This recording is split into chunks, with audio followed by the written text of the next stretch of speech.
So you've probably seen a variety of people play Terraria in a variety of ways, from any percent speedruns to challenge runs using only one kind of weapon, or the impossibly difficult Master Mode Hardcore Zenith seed. Yeah, people have beaten that as well. But today you'll see something a little bit different, something unique and arguably a little bit terrifying. A builder with over 2,500 hours in vanilla, playing Calamity from start to finish. Oh, and just for an added challenge, I'll be playing in death mode, so that's going to be fun. Now, you might be thinking, Calamity? Death mode? That's it? With that many hours? Who would actually struggle with that? Well, yep, that's me. Listen, while my building skills are at least somewhat above average, the skills to play the game leave something to be desired. So this run is not going to be easy, but I can promise there will be exploration, boss fights, and some fun builds along the way. So with that said, let's get into it, shall we? Day 1, a beautiful sunny day in Terraria, and we've just spawned into the world. Time to get to work. First, it's time to quickly explore, grab a few ores and whatever loot we can find laying around. With the Ore mod, I can quickly farm out ores, and oh my god, the quality of life improvement brings a tear to my eye. Now, all this clay means one thing: I can now make the absolute most overpowered weapon in the game. Okay, it's just a brick, but this would become my trusty companion for a chunk of the first few days of the game. I explored a little further, found a chest, and then immediately ran into this gnome, so I introduced him to my new friend, Mr. Bricks. Before realizing that I could actually turn him into a statue to provide additional luck, so up to the surface I went. Except that as we arrived there, I discovered that he's got a worse vertical than I do, so we had to get him a little help.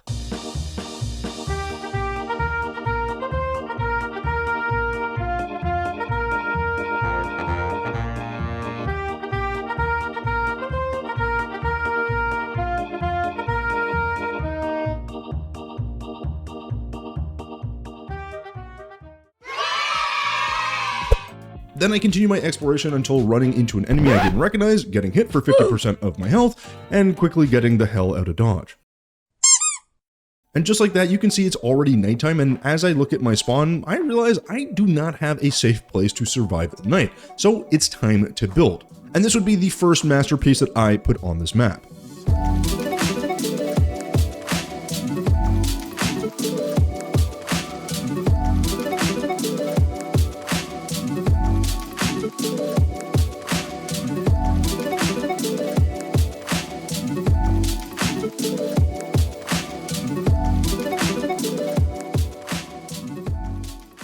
So after working through the night, my beautiful new home has taken shape. Glorious. With the house looking crisp, I decided to continue my surface exploration and very quickly ran into the Crimson biome. Not exactly my favorite place to be, but as I escaped some enemies and found my way into the next section of the forest, I was greeted with a very unexpected surprise. This tunnel right here that usually leads to a sword shrine. So I dug down excitedly and was met with something a little bit strange. This hidden shrine looks different and has a somewhat mediocre looking equipable, but I'm a broke boy right now, so this is basically gonna be perfect because I have absolutely no items, so I was definitely putting this on. With my new item in hand, I continued to explore and eventually found myself in the snow biome and decided it might be worth doing a bit of caving, so I headed down into the frigid depths. After a quick search, I had found one thing that was much needed: these gold coins. Then a short ways away, I found an ice chest with little of interest, and then a nearby golden chest with similar utility. And at this point, I was cold, tired, and my inventory was absolutely full, plus I desperately needed to craft me some armor. So I headed back home, crafted some top tier armor, and then made my way back out into the wilderness. I found my way back to the ice biome and ran into this rather broken down building, which I realized would actually make a really good place for the snow pylon, but more on that later. For now, it was back into those frigid caves to loot a bit more items and materials, including some platinum ore and this rather unique looking marble chest, complete with these wonderfully useful items. Now, the real goal here was to actually hunt down some more heart crystals,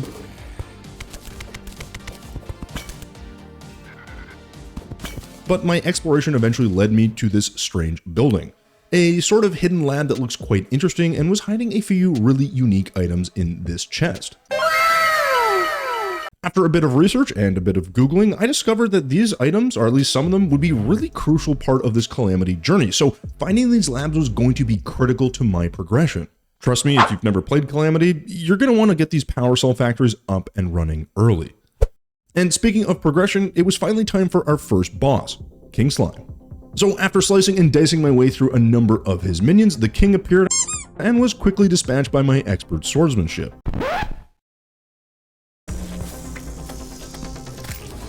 Feeling kinda confident, I decided to make this a 2-for-1 and summon the Eye of Cthulhu to provide him with the loving and gentle touch that his parents never did.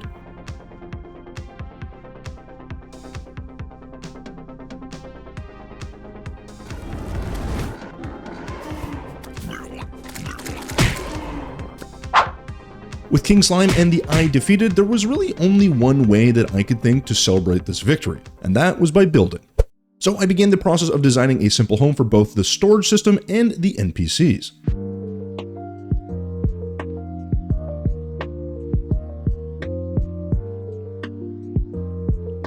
It was all going great until this blood moon decided to interrupt my progress, so I just had to take care of business, farm some monsters, and leave no, and I mean absolutely no, survivors.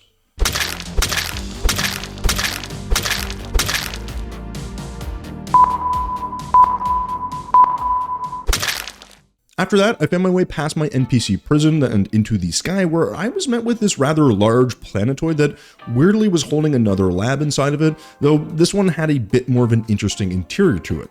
This middle section was apparently chock full of cinderplate, and I kinda had to have it. I don't even know what it's for, I just knew I would want to one day build with it. So naturally, I farmed all of it. At this point, I knew I had to head off to the desert. I wanted new materials, new items, and a better understanding of what kind of enemies I might run into. So I bombed my way in, spent way too much time digging out large chunks of fossils and ores, and then eventually found myself face to face with a golfer. Who, to no surprise of anyone watching this, was essentially useless.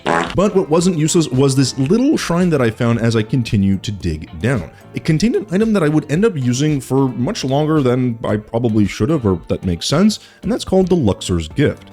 At first glance, this may not seem like much of a find, but the extra projectiles this item enables are actually quite strong, so if you do come across this, maybe give it a shot. Anyways, I continued my journey down into the depths of the desert and came across something rather interesting. Water. A lot of water. Now, this was definitely a surprising find to say the least, but with new enemies and potential new loot, I decided to dive in, literally, and explore the murky depths. Okay, I lied. I fought one of these clams and decided it might be best to head back to the surface and actually make some progress in this game by killing another boss. And on the menu for that was the Desert Scourge. All I knew is that I'd likely need an arena, so I used this really awesome tool called the Arena Platform Builder to quickly build out my arena with platforms, because it's in the name. And this thing is also replete with campfires and bubble blocks, and I gotta say, you gotta talk about another quality of life improvement, this is definitely one of them. Now with my simple arena build, I just had to use this desert medallion to summon the Desert Scourge and put our Luxor's Gift to the test. Now unsurprisingly, this fight did not start great. I had no idea what I was fighting, and seeing a fast-moving spiky worm come flying at me along with a few minions means I was immediately losing about 20% of my health in the first 2 seconds of this fight. But luckily the arena I made happened to be at a very advantageous height, and that in combination with watching my map for information on the Scourge's location meant I was able to regroup, dodge most of his attacks, and actually start putting down some damage. But I didn't really feel like the damage I was doing was sufficient, so I decided I'd pull out my trusty brick and then go absolutely Super Saiyan on him.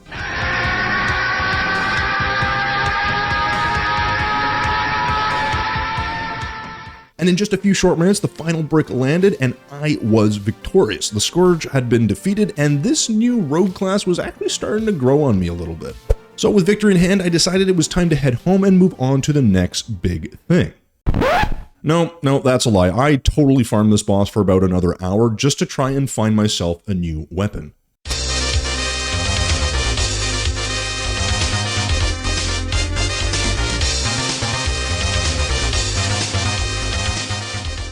And then, after many attempts, I finally found it. A new rogue weapon. The Scourge of the Desert was all mine. So naturally I had to test this out on my living test dummy, aka the Scourge himself, one last time, and I have to say, I was pretty impressed with the damage on this thing. Plus, it went through blocks, which is an extremely strong attribute for a weapon this early.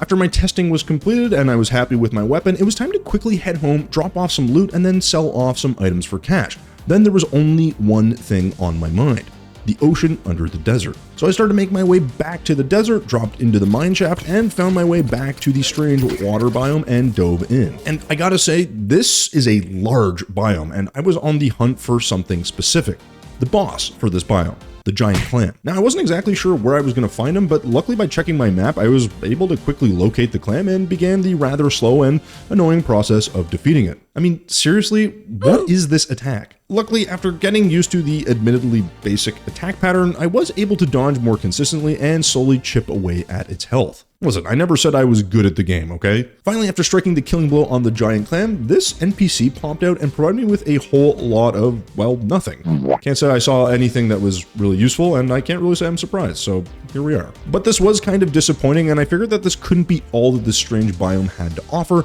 so I decided to explore just a little bit more. 2 hours later. And then a truly important reward was waiting for me: a massive lab underwater. And this lab had it all: a giant crystal made of sea prism, new materials like these rusted pipes, and lab panels, as well as a huge central piece of navy plate, similar to the cinder plate that we found previously. Even these annoying turrets offered up some useful materials for me. But the real discovery was this: a schematic. It gave me new insights into the potential recipes that would make me stronger, but also a few really important progression items like the decryption computer. This was definitely exciting, but the journey had been really long and I was tired. After 12 days, I'd only begun to scratch the surface, and I could tell there was a lot more in store for me. But that would have to wait until next time.